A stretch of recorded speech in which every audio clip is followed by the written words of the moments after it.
Alex Cruickshank. I am here to talk to you guys about what education can be, an alternative to crushing innovation. And I want you to know that I am really nervous because I'm used to talking to 4- and 5-year-olds. So I'm just going to pretend that you guys are all 4 and 5 years old. So are you guys ready to learn a little bit about school? Yes, you are. No, I'm just kidding. I would never talk to a human being that way. It's so disrespectful. But it is kind of a traditional way to talk to children, especially in traditional schools, which, did you know, are modeled after the factory approach to education. That means that you put raw materials in, that would be children, and perform repeated standardized actions on them, lesson plans, and outcome linear thinkers.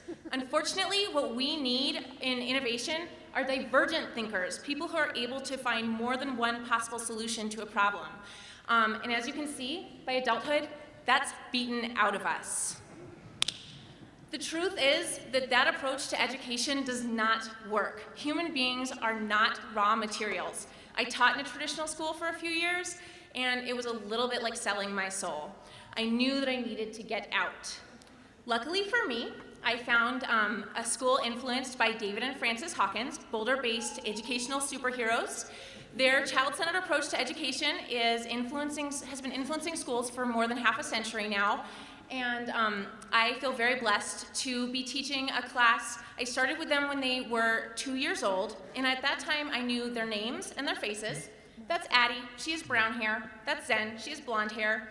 But is that really enough to build a curriculum on? Is that how you want to be taught, that you're the same age as somebody next to you?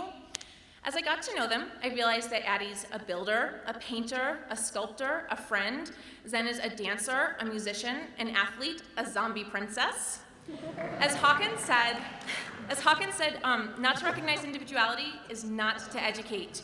So we needed to build relationships with these children to educate them. And not just like a hi, how are you sort of a relationship, but a real solid 3-part.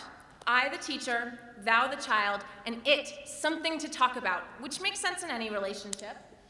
So we offered these children natural materials, paint, wire, glue, light, found materials, water, sound, clay, you name it. And we offered all these materials with an open mind, no set agenda. We just wanted to let them explore. And Hawkins would liken this to eoliths, which were the Stone Age tools that were found rather than made. And in some respects, the curriculum and the children were also eoliths. Rather than saying, in May we'll be on page 798 of book Q, we went in and just sort of decided to go like the water rat in The Wind in the Willows and see where the river took us and see where our curriculum took us.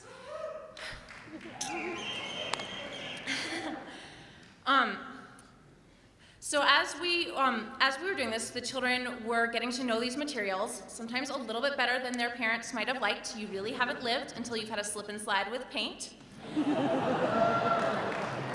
And as they played and worked, discoveries were made, noted, lost, and made again, and we, the teachers, watched what they did. We reflected on the experiences that they had. Then we tweaked them to provoke thought, offered them back as a form of revisiting. And a curriculum was formed. And all the while, we teachers played too. In part to reopen our divergent thinking, in part to give us an it to talk about. And when was the last time you had that much fun at your job? So, 3 years passed, and we were searching for common threads to pull out that we could sort of unify these children, and we noticed they were really into storytelling, finding the narrative of their lives. So we decided to encourage this by offering them multiple avenues for storytelling: illustration, transformation, set construction. As Hawkins said, in a large class, one cannot afford not to allow children to diversify. So that's what we did.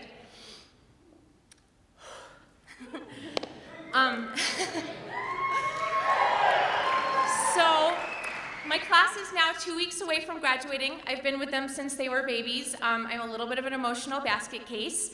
And they are in the process of finishing a puppet show that they have written, directed, designed the puppets. They're making a backdrop here.